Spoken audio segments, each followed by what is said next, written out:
Hello. Hello, good evening. Good evening. I just wanted to check if I'm audible or not first, as usual. Audible. Perfect. Okay. Let's start. We are a little late. Are Yeah, you I ready? tried to send you the request, but I think the internet connection, so that's another uncertainty we'll have to. Yeah. Some people already have joined. So let's start. Right. Sure. Definitely. So I don't think Dr. Anindita needs any introduction in the third session. But then also, I'm very thankful to her that she agreed to take these 3 sessions. So today is the last session of this series, that is stress and coping, how to cope with stress. And if you request, we'll try to make another series on maybe some other topic. So it's on our viewers. What do they want from us? And we are there to Yes, help you cope up with the mental stress during this pandemic. So just a small definitely. introduction, like none of us were prepared for this pandemic, and it has challenged our freedom and has forced us to think before we step off out of our houses. So many of us feel stuck at home and many are overworked. Most of us are anxious about the uncertainties as there isn't any fixed time frame as to when we will be able to go back to our normal routines. So, Dr. Anandita would be sharing some tips to build up our resilience, which would help us manage our stress better. So, welcome, Dr. Anandita. Please enlighten us. Thank you. Thank you. Good evening, first of all, and as always, thank you so much for this very warm welcome. I would also like to thank everyone that has joined us already. A big hello to everyone. Also, a big hello to everyone who will join us later, whenever they watch us. That is, yeah. So it is. It is the last session of the series. The series is called Stress and Coping. And before we start tonight, I just want to quickly revise what we've already talked about very briefly in the past 2 sessions so that we know what we're dealing with, we know what we're working with. And of course, then a tip or two that all of us can use. So we started talking about stress, and the rolling definition I wanted to work with was that stress is an involuntary physical or psychological response to a stressor. Coming to a stressor, very simplistically put, is a trigger. It's when we find ourselves in a situation where, and this is how I explained it, where the demand on us placed by the situation or the person or whatever circumstance we are in or we find ourselves amidst, the demand made upon us is much more than the resources we feel we have. So the stress really comes from this gap then, where we feel that the demand is much higher and the resources we have to deal with this demand is much less. And the whole thing about stress is that, again, this whole perception, that's the play, that's the play where we perceive that the demand is much higher and the resources we have is much, much less. So resilience is, let's say, what immunity would be for our body. Building resilience is also then helping yourself to bridge this gap, to close this gap, where we feel empowered, where we feel stronger to meet these demands that are placed on us. Uh, and again, because of this difference, because of this disparity, stress is not the same for everyone. And we've talked how if you and I are in the same stressful situation, you may be able to cope with it better and come out feeling better. And I might really struggle. Alternatively, we may not see the same situation as being stressful at all. So, what is stressful for you may not necessarily be stressful for me. We've also talked how not all stress is bad. In fact, in a life threatening situation, the stress response that kicks in which is the fight or flight mode, can really help ensure our survival. So when this happens, the body, we suddenly find ourselves in this situation, which is very stressful. And then we're thinking, okay, should we stay here and deal with the situation? Do we face it head on, or shall we run away from it? Shall we fly? So that's the fight or flight. But in a non-life-threatening situation also, stress could be that sudden burst of energy, which could make you feel that much more motivated or energetic. Let's say in an instance of competition, or if you are to make a public speech and you're all pumped up and geared up.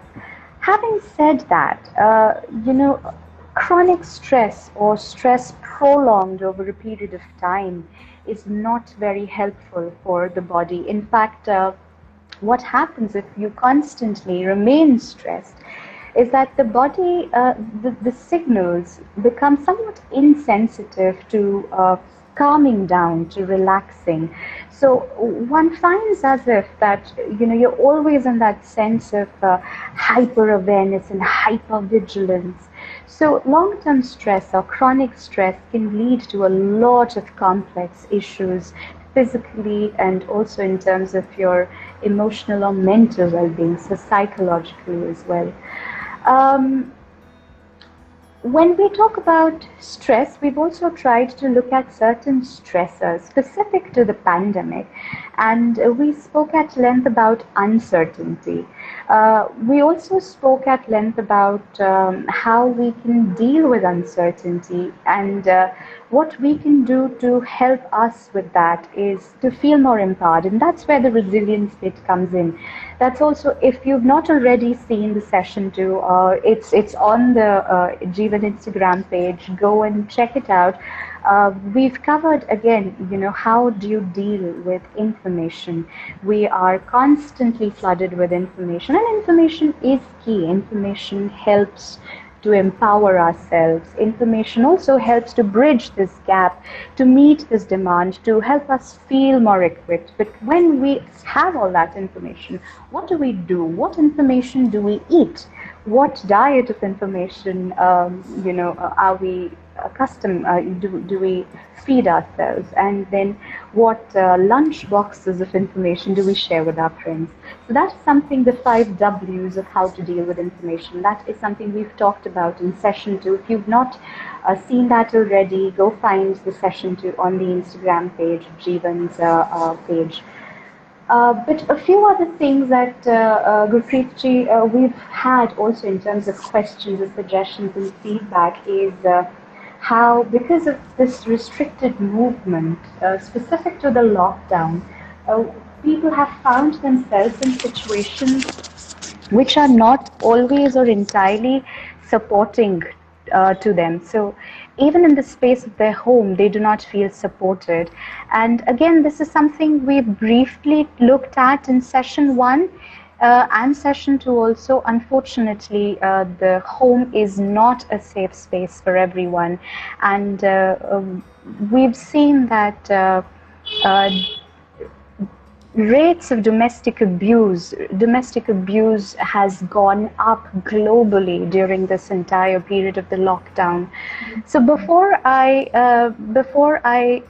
get into dealing with other things, let's talk about domestic abuse, really. And I mean, I don't want to talk about domestic abuse, but I really want to start, because this session I want to focus on a few tips, 1, 2, 3, 4, few things that you can remember, few things that you can take home and hopefully make use of when you find yourself in that situation, or of somebody who finds themselves in that situation.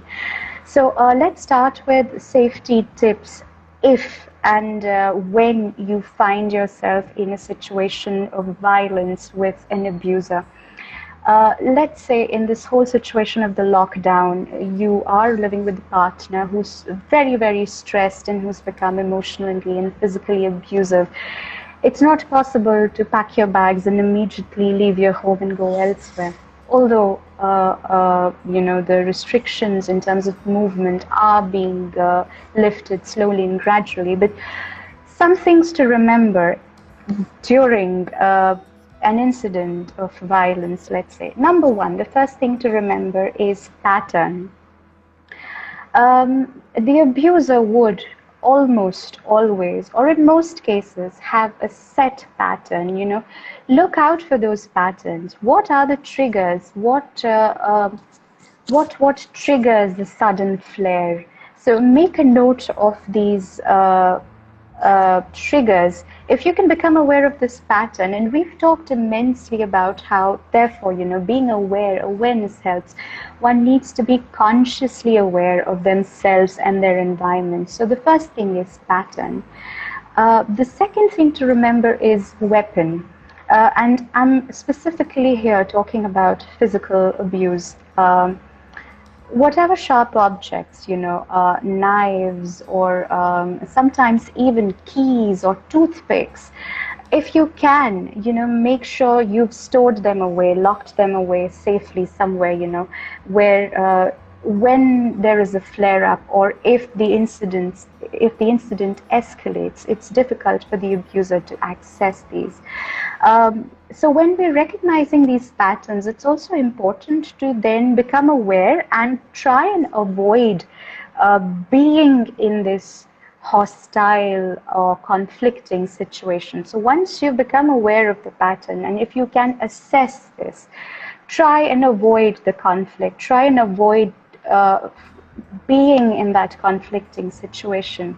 Remove yourself from the possibility of an escalation. Of course, then also weapons. See that you don't find yourself in a space which has these sharp objects. Try and find, the third thing, therefore, is a safe space. Try and find a safe space where you do not have things that can be used against you to harm you physically.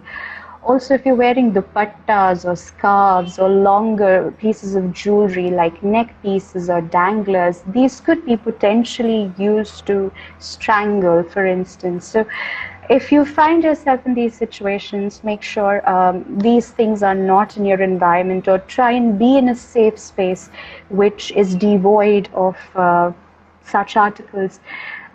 Safe space, it ideally should not be your kitchen or the bathroom or the garage or the storeroom, because chances of finding these objects or potential weapons tends to be higher in such spaces. So we've talked about recognizing patterns and trying to avoid conflict, having recognized and assessed that this could escalate. We've talked about weapons and how to keep yourself safe in creating also a safe space. The third thing I want us to remember is if you have children, especially if you have younger children, it is very important to talk to them and to tell them that violence is not okay. And also believe in that yourself, that violence is never okay. It could come from somebody who claims that they love you or that you deeply love. No matter where it comes from, violence in any form, be it physical or emotional or verbal, is not okay.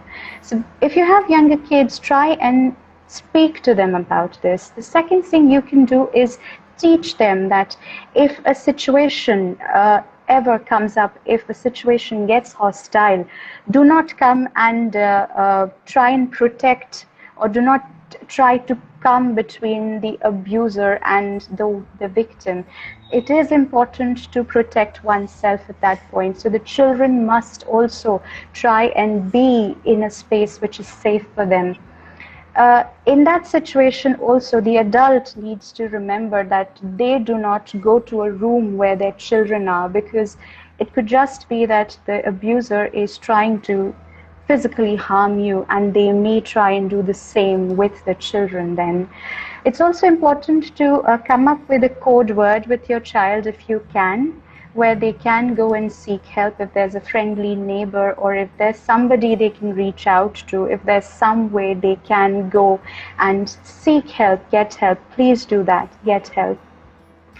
The fourth thing is, unfortunately, if there's no way for you to avoid violence, please make yourself a small target, curl up And when I say curl up, I mean physically curl up. Try and make sure that the abuser does not have access to your face. Try and curl up so that you become a really small target. Also, for those of us, and when we decided to talk about stress and well-being, I know you've used the hashtag break the stigma. It's very important to break the stigma and talk about such things because unfortunately, as I said, such incidents do happen, and the worst thing that one can do is to pretend that we don't know anything about it. If you know somebody and if you can help them in any way, try and reach out to them.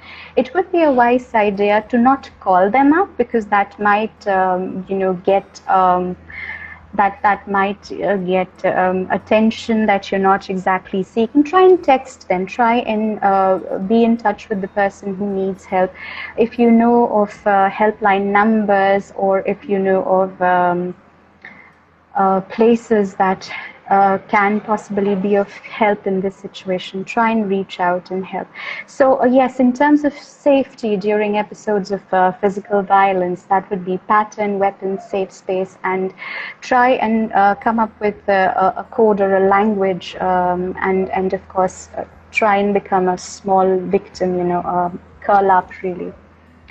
The other thing besides domestic abuse that has come up quite often in our own discussions is how it's become very difficult for both parents and their children and young adults now that they find themselves in the space of their home constantly. The parents would want the children to do something, and the children don't always feel that they're up for it. They think, oh, why are my parents nagging? And the parents, on the other hand, think, oh, why aren't they listening to me?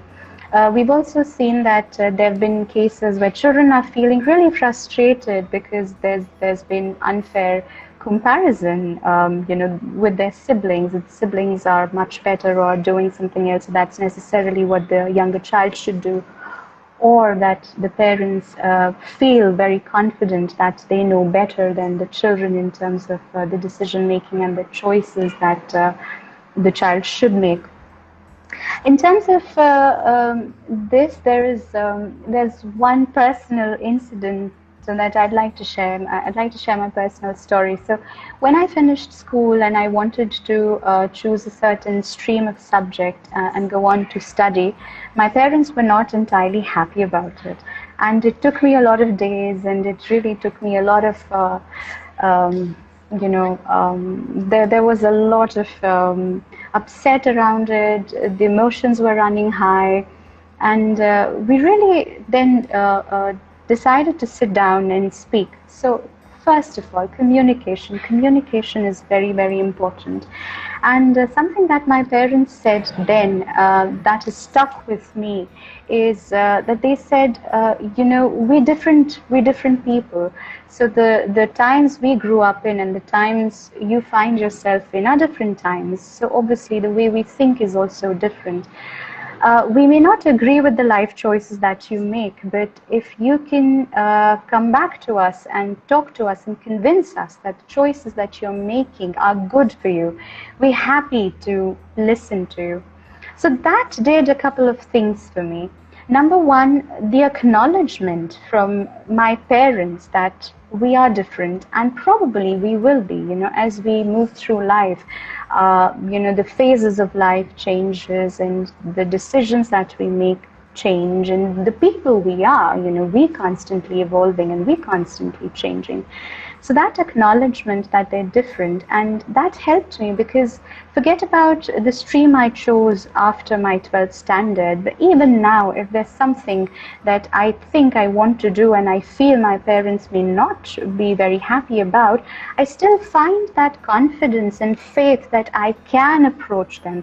So the second thing after communication that they did by acknowledging that they are different is that they instilled that confidence in me that we are different, but we're willing to listen to you.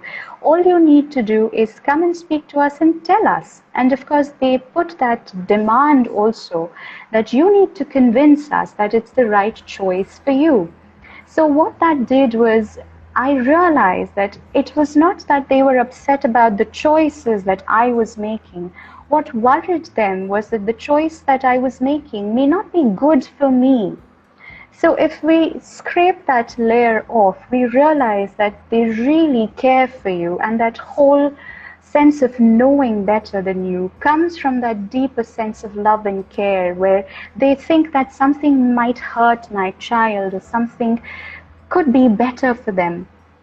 So if you can speak with them, and that's again going back to information, if you can gather all the information and try and speak to your parents about choices that you want to make. Let's say you want to become a musician and you're great at math and your parents want you to take up maths. Go back to them with all the kinds of information that you can in terms of becoming a musician. Try and sit down with them and speak with them and try and see why they think it might not work out and you think it might. So the other thing and the last thing that I want to talk about is how in that conversation my parents were not trying to correct me but also connect with me. And that is very, very, very important. You know, if we think about, let's say, what do teachers do at school? You know, when we've taken exams, they're really marking us and they're correcting our answers. Now, certain subjects, you can have a yes or no question and answer to it, but certain other subjects, for instance, an essay, may not be as simple as a yes or no. What the teacher then does really is they do correct. The correction really is in terms of spelling errors and errors to you know, the grammatic structure and the grammar of it. So within that framework, they do the correction, but they also try and connect with the essay then. They try and connect to the content of the essay and try and see, okay, what is it about? What have they tried to speak of? So I would definitely suggest try connection along with correction. So correction is that framework where you think certain things are better for your child because, well, you might know other children who flourished and who you might know your aunties or uncles or someone else who's doing really well and you think that's better for your child. So just put it out there and try and then connect with the content that your child has to give to you. I'm not suggesting you should become like my parents. They're great parents and great human beings in their own rights, but try and find your style. Try and become the best parents you can. And you can do that by incorporating connection alongside correction. How do I know it works? Try it. Try it. Just try it and, you know, come back to us. Give us your feedback and tell us if it works or not. So in terms of every parent who's worried about the choices or the wrong choices that their child is making, or you know, all the children who think that they find themselves in the face of undue, unfair comparisons, again, you know, when we learn to connect to our children as individuals, we'd also tend to connect less and compare less to siblings, because then they become two different individuals with their individual strengths and their individual shortcomings. Shortcomings we can always work on. Strengths, again, those are the things to look at and harness, really. So these were a few issues that, you know, came to us in terms of questions and feedback, in terms of, you know, what we can address. It's very difficult to, you know, this platform is a great platform to reach out to a lot of people, but again, the kind of work that we do, it's one size does not fit all. I could only give you a few generic tips that you can use, but in order for us to really work with you, it's important to know who you are, where you stand, what your situation is. I'd really appreciate if, as Gurpreet ji said, that if you have further suggestions or comments, or if there's any way you'd like to work, for instance, feel free to email me.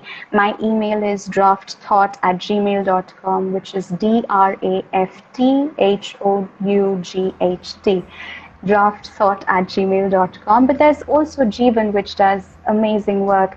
Now, because we talked about how we can try and build our resilience, how we can try and feel more empowered and more equipped to meet these demands and feel less stressed. I've made a few notes just so that I don't miss out on something. And the other thing I'd like to start with is communication. I've said that communication is important, and I have stressed on the need to assertively communicate. There's a difference between being assertive, which is not the same as being aggressive. And in session one, we talked about a few tips where you could use I sentences, where instead of saying you are wrong, you could say I feel this is not entirely the right thing to say or do. Try and express your feelings more. But the other things that we might remember is, it's also important to not become too passive. I've had a few questions also, I think, from students who are saying that now that we're constantly finding ourselves in that space of the home, with all our parents, and some of them have joined families with the elders living, I might want to do my own thing, but it gets very difficult because they want us to help with other household things, and how do I say no, not because I don't want to do it, but just because I might have other things to do. So it's important then to ask yourself, if you want to say no, then it's really important to know how to set your boundaries also. And setting boundaries, it really implies that when we have a weak sense of boundaries, what we're doing is we're constantly thinking about the needs of other people. So it's important to say no, but also then to say why. Okay, so now I can't go and let's say help with the laundry. Why? Because I'm really reading up some books which can help with my assessments, and then offer an alternative. Is it okay if I do it after 1 hour? So what you're doing is you're communicating, you're telling your, let's say, aunt or your mom that, look, I want to do it. Right now, I can't. This is why I can't, but I will come back and do it at another point. So you don't always also, again, have to say yes and feel confident about that you don't always have to say yes if you're not feeling up for it, if you feel in some way that there's something else that you want to do instead. Moving on, I think. Yeah, Anindita, I Sorry? think we should have one session on the art of saying no. Yes, that is really important, and we must keep in mind that saying no is not being rude or not being impolite, or it's not a bad or a wrong thing in any way. Especially now, I think, when we constantly find ourselves uh, where we locked down really, and we constantly in our rooms or in our houses. I mean, think about young kids. They don't have the playground to run out to, or they can't meet their friends. There's no peer group or yeah, exactly. So they might, or even young people, they, just because they're at home does not always mean that. Uh, and again, it's become that, we talked about it briefly also in the last session, that margin between the home and the school and the home and workplace is kind of narrowed down and kind of become really blurred. So saying no is important, and the first thing to remember about saying no is that you do not always have to say yes. And that is an important step towards self-care too. It is a sign of a healthy self-esteem also to know when and how to say no. It really helps your confidence, because what you're doing is you feel confident to stand up for your own demands, to stand up for your own wishes. Right.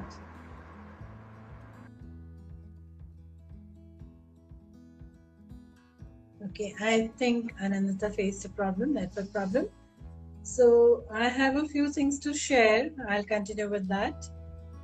So as we are going through the pandemic, we have to understand that it's not only us, it's happening worldwide. And many people are in the same situations as us. Maybe uh, Anindita is back.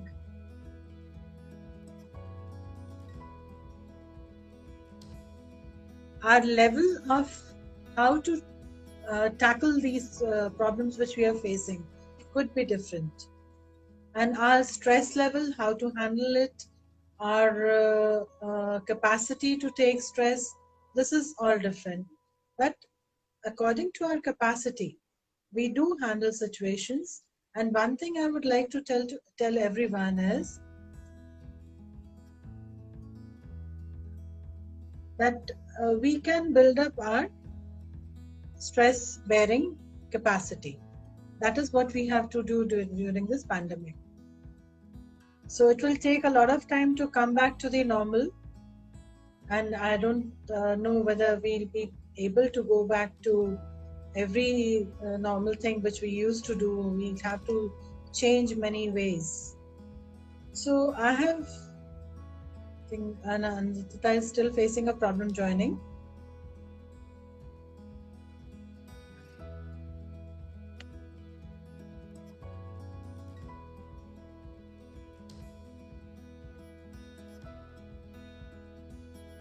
So I think different age groups have joined, and we all know Hello. that. Yeah, hi Anindita. Good to have you back. Back. I'm so sorry. Yes, I'm so sorry because of the internet connection, the call dropped, but I'm back. Yeah, continue. Right. So I'm sorry, I missed the part where you were speaking with our audience. No, I just told them that we had to build up on our stress taking capacity, because stress is going to be there Yes. for a long time. We've been under stress Oh, for yes. the past 5, 6 months, and we don't know for how long it's going to continue. So by doing Yeah. this, Yeah. yeah, please continue. I completely agree. I completely agree. In fact, even when the the coronavirus, the pandemic is now on, the research still ongoing. We really don't know what will happen in terms of the medical science bit of it as well. But even when the lockdowns lifted and we come back to a new normal, the day and age we live in, I don't think we are in any way able to avoid stress at all. We will find ourselves in stressful situations, and as you rightfully said, what we need to then work on is the resilience. Really, we need to work on our capacity to cope with it. And these are things that we've tried to work on. These are certain things if we keep in mind. And, being mindful is so important. And when I say mindful, I don't necessarily mean mindful or the meditation bit of it. To meditate is a great exercise. It slows and calms your body, it calms your mind. It helps you to take that step back and to look at a situation from a more detached perspective. So meditation is a great form of being mindful. But the other ways we can be mindful is by, as I said, and recognize your patterns. It's not just a safety tip in case of situations or instances of violence. It's a tip for everyone. Become aware of your patterns. What triggers upset you, or what are your triggers that make you feel very stressed. It's important, therefore, to recognize these patterns, because once you become consciously aware of these patterns, you will see what works for you and how you can work around these situations. We've talked about information, we've talked about communication, we've also talked about engagement. We said in the last session that how when we're stressed, we instinctively feel the need to communicate and connect with others. And it's brilliant exercise, not just in terms of de-stressing oneself, but also to help you get out of your own mind. What's happened also in the case of this pandemic is that we've constantly found ourselves to be trapped in a way. We're trapped in our own little world, we're trapped in our own little bubble.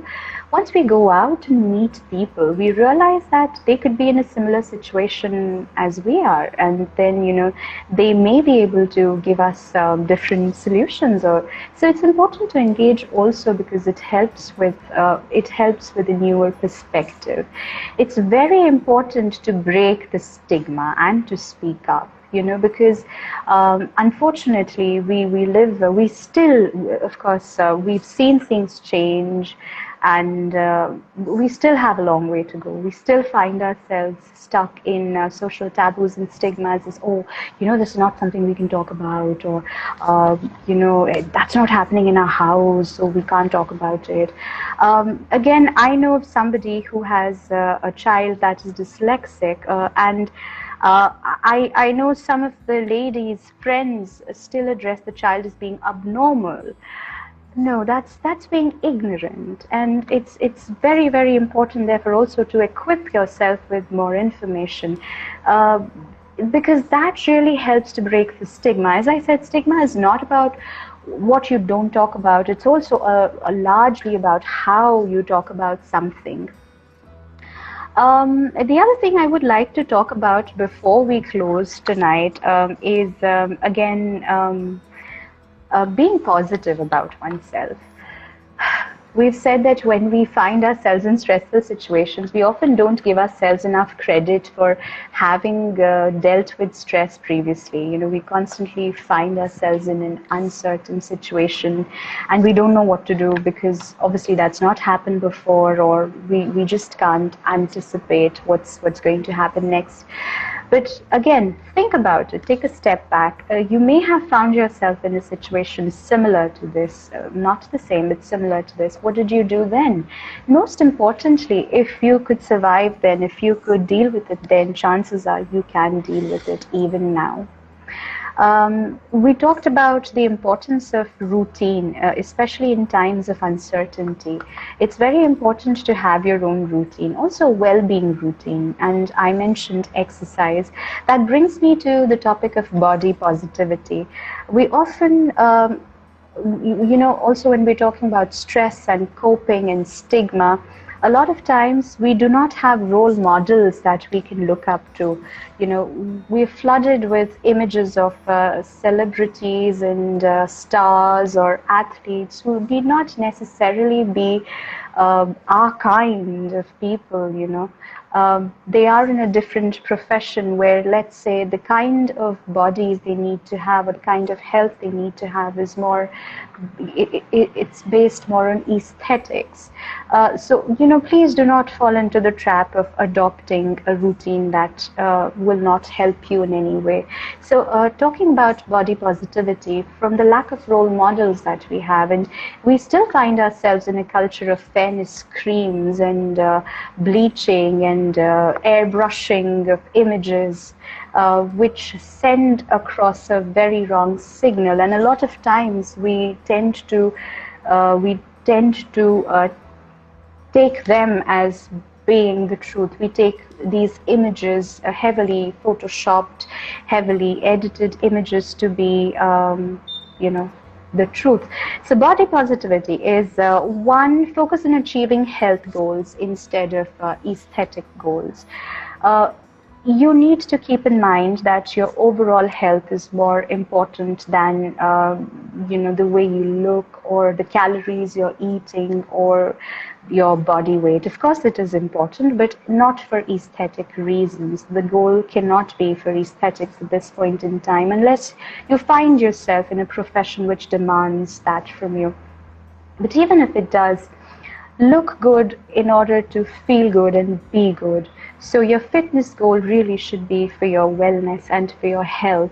The other thing is unfollow unrealistic beauty standards. And when we talked about stress, we also talked about the stress arising from devices and new media, new technology. Stress is unavoidable, yes, and now we live in a day and age where we get stressed even from our devices, constantly prompting us to buy certain products or forcing certain ads down our throats. We constantly have these chat apps or so many platforms or social media, where people post their pictures and everybody wants to show how happy they are and how lovely their life is. Great, that's amazing. But come on, everybody who's watching us tonight, I want you to think, with the good comes the bad. We're all humans. We want to have happy days, but don't we all have bad days where we're struggling to even get out of bed, where we're struggling to even make simple decisions as to what should we cook for breakfast, or, what should I wear, or shall I sleep that extra half an hour? Or, so everyone has their own struggles. And then again, it's for us to make that informed decision. So please do not subscribe to unrealistic beauty standards or unrealistic standards in general. And the last thing I'd like to say in terms of body positivity is please ditch fad diets and fad, health regimes. If the need be, seek help, see a good nutritionist, see a good health expert who can guide you and who can help you cater to your specific demands and your specific needs. Another person's routine cannot and must not become your own routine. So this is really what I wanted to also talk in terms of feeling positive in our own selves and our own bodies. And that's really all that I have for this session. These were really a few generic things to remember, and it's honestly not even the tip of the iceberg. There's just so much that we can talk about, and we're happy to talk about it. Feel free to get in touch with us. Thank you, Dr. Anindita. That was wonderful. You've given simple tips which will be very beneficial for our viewers. So just a message, you have any queries, you have any problems, we keep your problems, your queries confidential. You can get in touch with us at 9955 377 500 on WhatsApp. Our email address is jeevanjhjelpline@gmail.com. You have them on Instagram. And Anindita's email address she's already shared with you. It's there on our Instagram group also. The ads have our email.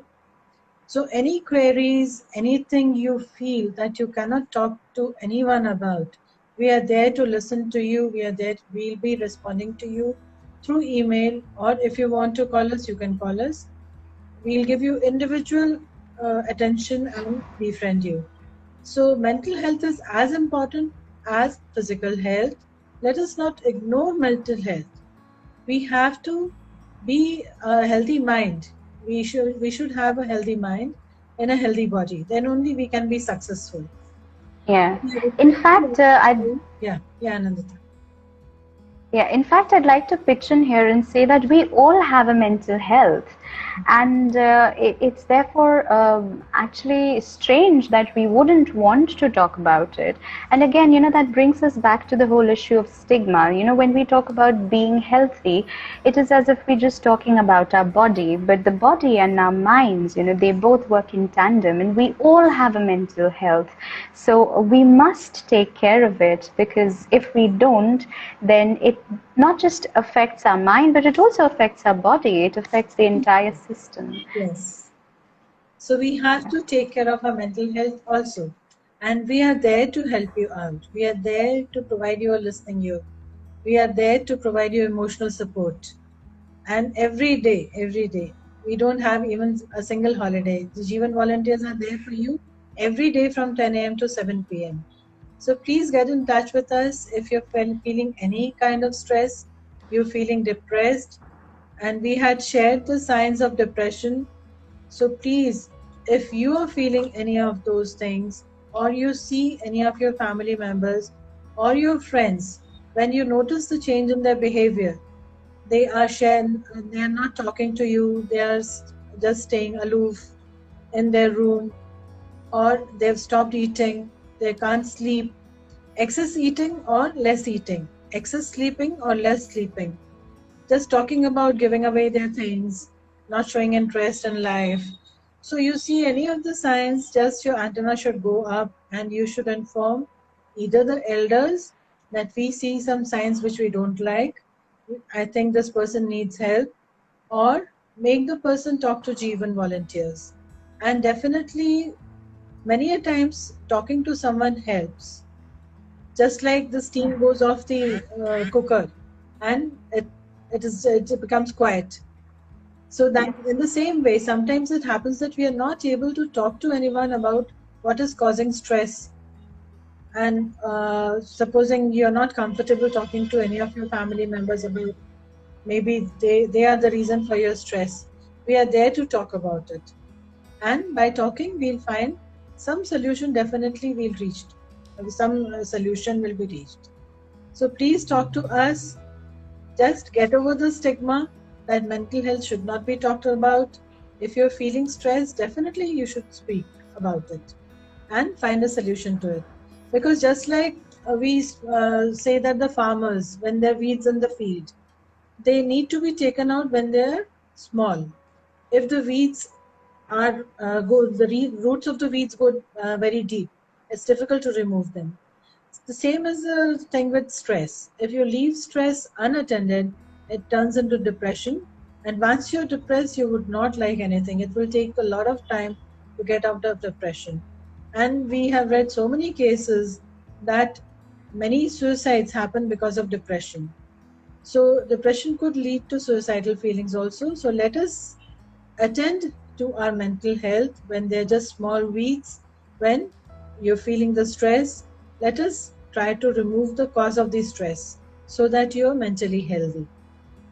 So during this pandemic, from Jeevan, we wish you a very healthy and please stay away from stress as far as you can. I know it's a very difficult task. So, just a few things I would like to share what we've been telling people to do. You may have elderly people at home.